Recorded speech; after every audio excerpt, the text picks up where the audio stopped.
What's up sa inyo mga kalapatids, welcome back dito sa Pranov. So Saturday morning mga kalapatids, no? Yung mga barako nilagay na natin sa mga kani-kanilang mga box. So silipin natin sila. Samahan nyo ako today. Mag-umpisa na tayo mag-preparing. Let's go!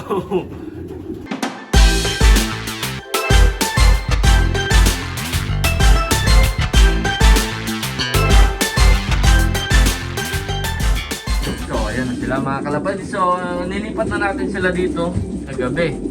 Andito na sila kagabi pa. Ngayon, ayan. Itong mga nakalabas, alam na nila yung mga kani-kanilang mga box. Ayan sila. Yung ginagawa na natin ngayon, para masanay sila sa kani-kanilang mga box mga kalapatids. Ayan. Bali ano to, 20 pares dito. So yung 6 dito, itong 8 magiging yaya natin. Ayan. Mga matitindi natin bloodline, papayahin natin yung first clutch and second clutch nila. Tapos ayan, so itong mga to alam na nila yung mga box nila kaya nakabukas. Ayan, para masanay lang sila na nakalabas, magbubugan sila dyan, bahala sila, no? So ilabas natin din si 162. Alam na rin to yung box niya. Ayan, ito naman si 162. Ayan. So double inbreed to kay 162 mga kalapatids. Tapos yung dito sa taas naman is si ayan, inbreed to 6 mga kalapatids. Ayan. Alam na rin niya yung box niya. Ayan. Ito naman yung tatay nung dalawa natin nag-overall champion, si Chloe the First at si Spider. At dito naman yung bago nating inbreed kennel. Ayan yung mili na namamarako mga kalapatid. Ayun o, parang masanay lang sila sa mga kani-kanilang mga box. Ito, mga ito nagsasanay po para pagdating ng malahin is stress free na sila, makapag-adjust na sila kaagad dito sa breeding section natin. So ayun o, nilikot mga kalapatid sa mga ibang mga box nila, pero alam nila yung mga box nila. Tapos magiging pagbubugan yung para sa box nila, tapos aalis din yung isa. Kaya natin sila sinasanay. So yung tinitira ko na lang dito ay yung mga ayaw magpares. Ayan o, ang tagal nila magpares ito, tsaka yung sa baba yung Thomas 6 natin. Pero ito yung yung pencil na white light Thomas 6 cross ng red monkey. Design sila.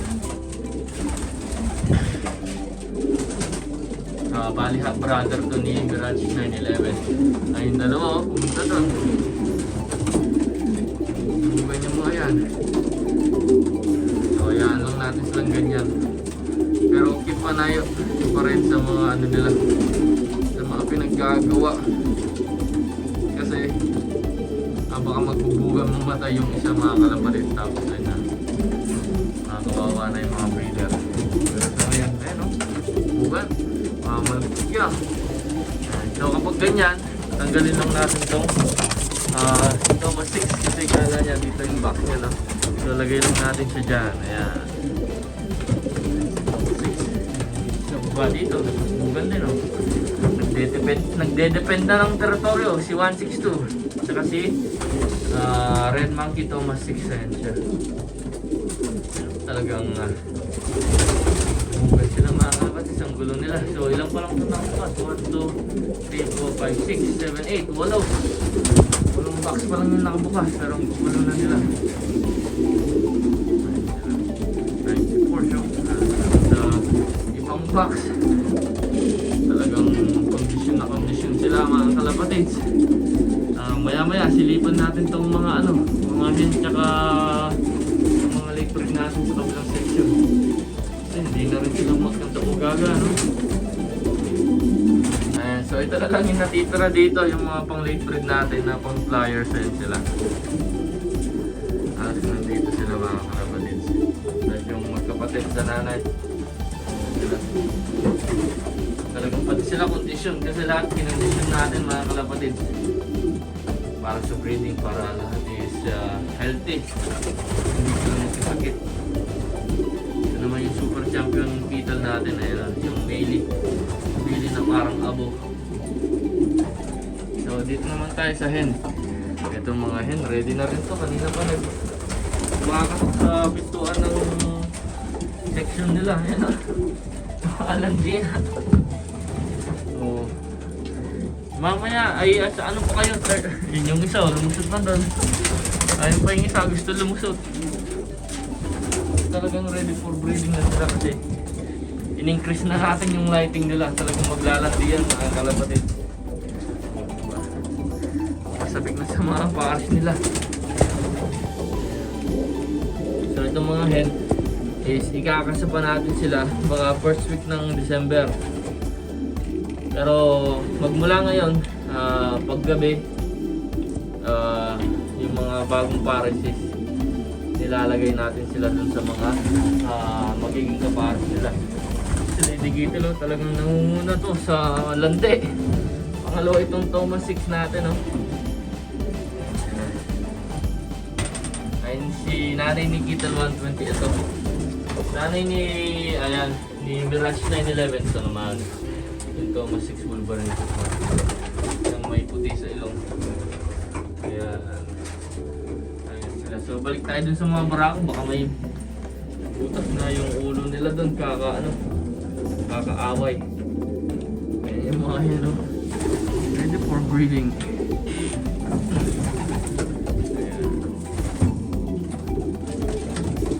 Ayan sila mga kalapatid. So ito lahat ng boxes natin. Umabot ng 1,000. 20 box mga kalapatid. 20 breeding box. Itong ano natin, itong breeding boxes. So ayan lang natin silang mag ano dyan. Ayan o, nagdidepend na ng ano. Kung may nakitang pumunta sa box nila, ano yun nila, papaalisin. Ito din si 150, ganun din.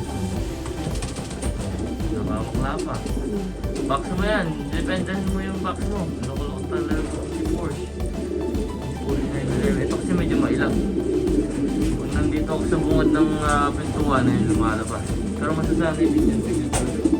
Kaya natin sila piniprepare para sa breeding season. Ayan si Porsche. Ayan mga kalapatids, no? So, di ko alam kung ilang minutes na to. Quick video lang tayo para may upload. So, every morning ganito tayo. Magbubukas tayo ng mga ilang box. Tapos magdamag silang nakabukas. Tapos dito na rin sila matutulog. Dito na kakain. Hanggang sa mag-breeding sila. Para makondisyon itong mga barako natin. Si Pacho. Kung ganyan. Tingnan natin kung sino yung matatalo. Ayan. Alis naman sila pag alam nilang hindi sa kanila yung box. Ganda. Mga bear. Ito. Mga sila mga palambuti. Mga kalapatid.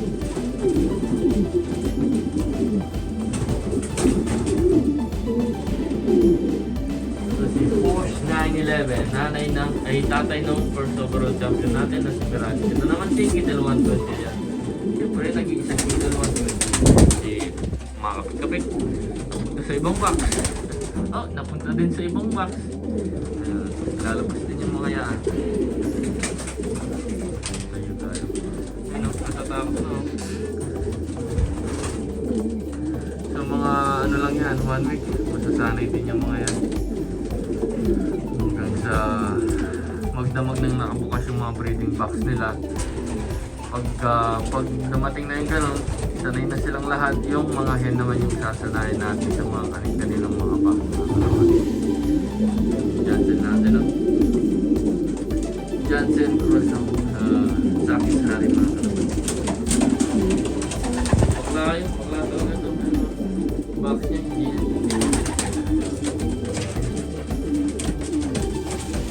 Meron. Magbubugan itong itong masis natin. Kaya nabong yung box niya, naka Porsche 911. Makulit din ito, kahit isang na pupunta. So, kaya lang natin lang magbubugan ng ganyan. Hindi niya pampataas ng hormo, mga kalapatid. Para pag breeding. Tapos siyempre, tatanggalin natin yan. Para hindi na siya pupunta dito.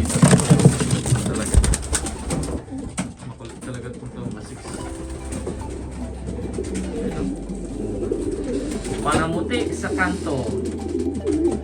Sana hindi sila mahabol ng mga hawk, ng mga anak nila. Baka maubos na naman sa mga hawk. Ganun talaga. Ayun mga kalapatids, no? Ito lang yung video natin for today. Maganda tayo. Video natin itong mga barako natin na magbubuga mga kalapatids. Ayan sila. So bahala sila sa mga buhay nila. Hanggang mamaya pumunta na magbubuga niya. Ayan mga kalapatids. So kung nagustuhan niyo itong video, i-like mo, i-share mo dito sa Prime Talk Pigeon Racing mga kalapatids, no? Ayan, natalo na kung makulit. So taga dito po tayo sa Edmonton, Alberta, Canada. Sa lugar na puro yellow, puro puti na nga sa labas. Yun lang mga kalapatids. So, Prime Talk here. Canada represents the Philippines. Ingat sa inyo mga kalapatids. Stay safe. Enjoy lang. Babush!